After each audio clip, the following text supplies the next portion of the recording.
은혜성산교회 김한기 목사입니다. 오늘은 모든 질병의 근원이 무엇인지 우리 내면의 문제점을 한번 살펴보기로 하겠습니다.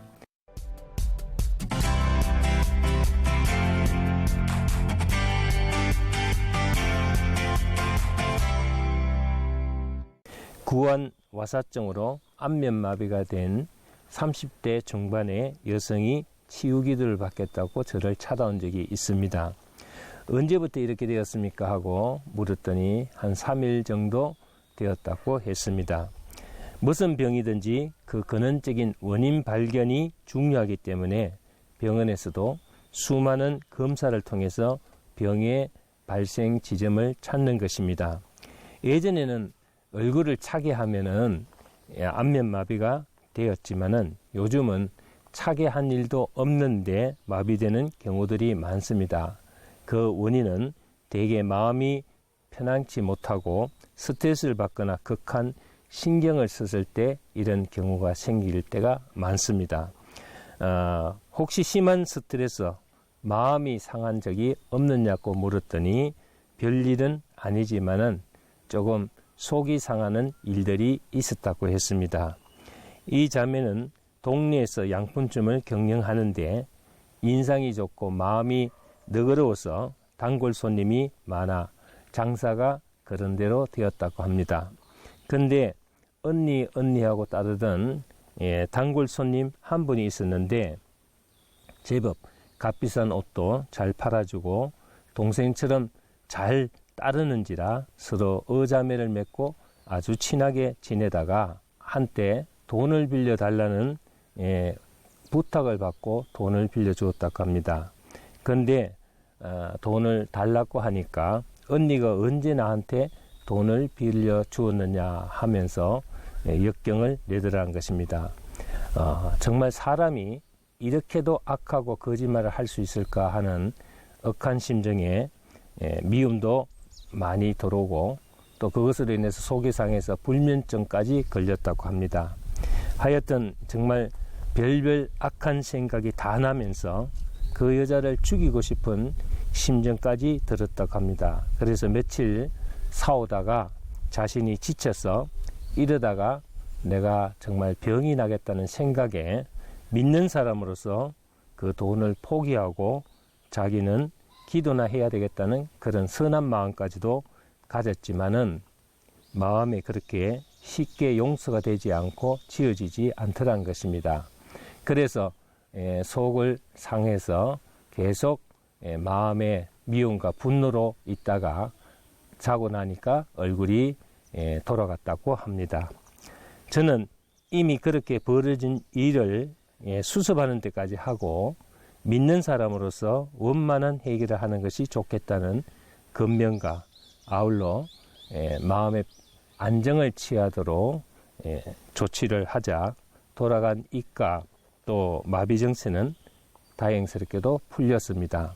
그러나 그 후에도 계속적으로 이 문제가 원만히 해결되지 않는 문제로 인해서 결국은 젊은 나이임에도 불구하고 뇌경색까지 걸려서 중환자실까지 실려가는 비극적인 일이 발생하고 말았습니다. 이것은 마음에 품은 미움과 분노가 가져온 무서운 결과입니다. 오늘 근본적인 치유라는 것은 그 원인을 찾아서 병의 근원적인 것을 치료하고 예방하는 것을 말합니다. 요즘 가정의학과에서는 예방의학이라는 것이 상당히 인기가 있다고 합니다. 미리 문제점을 발견하고 이런 병을 예방하는 것을 말하는 것입니다. 본문 열왕기하 2장 19절 22절 말씀은 엘리사가 여리고 지방을 방문했을 때 일어났던 사건입니다. 여리고 지방 사람들은 엘리사를 찾아와서 성읍의 경관과 터는 아름다우나 물이 좋지 않은 탓으로 토산이 있지 못하고 쉽게 떨어진다고 그렇게 이야기를 하면서 도움을 요청한 사건이라고 할 수가 있겠습니다. 엘리사는 소금을 가져오게 한 후에 그것을 물의 근원에 뿌리고 하나님이 이 물을 고쳤으니 앞으로는 나무가 죽는 일이나 열매가 익기 전에 떨어지는 일이 없을 것이라고 했습니다.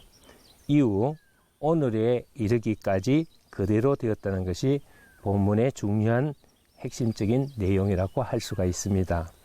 본문의 열왕기하 2장 19절을 보면은 터는 아름다우나 물이 좋지 못하므로 토산이 익지 못하고 떨어지나이다. 토질과 수질은 밀접한 관계를 가지고 있습니다. 물이 썩으면 땅이 썩어서 산성화가 되어 어떤 농사도 지을 수가 없죠. 결국 땅이 병들어 버린다는 것입니다. 이와 마찬가지로 사람도 털을 외적 조건으로 보고 물을 우리가 내적 조건이나 영적 조건으로 볼 때 아무리 잘생기고 잘 살고 잘난 사람이라고 하여도 그 속이 썩고 부패한 사람은 소망이 없는 사람이라고 할 수 있겠죠. 사람은 근본이 좋아야 합니다. 다시 말하면은 물의 근원이 좋아야 합니다. 보기에는 괜찮아 보이는 멀쩡한 사람들이 정말 상상이 가지 않는 행동을 할 때가 요즘 많습니다. 이것이 근본적으로 병이 들어있는 상태라고 할 수가 있겠죠. 인간의 근본이 무엇입니까? 인간의 근본은 하나님의 피조물입니다. 하나님은 창조주이시고 우리는 그의 피조물이라고 할 수가 있습니다.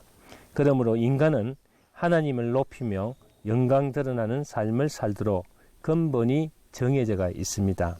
그런데 그 근본을 떠나면서부터 우리는 병들고 악해지고 죄짓는 악순환의 늪에 빠져 실패와 불행한 삶을 살게 되었습니다.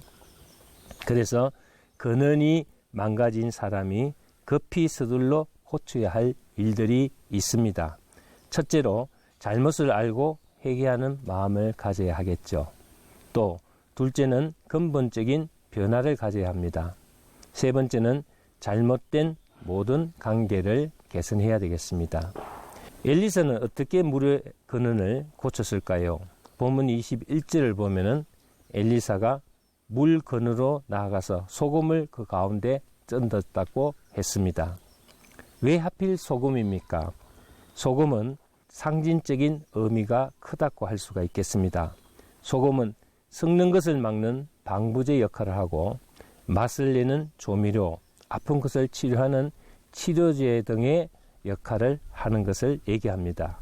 그래서 그 역할이 다양하다고 할 수가 있겠죠. 더욱 중요한 것은 소금은 물에 용해되어서 자기 역할을 해낸다는 것입니다.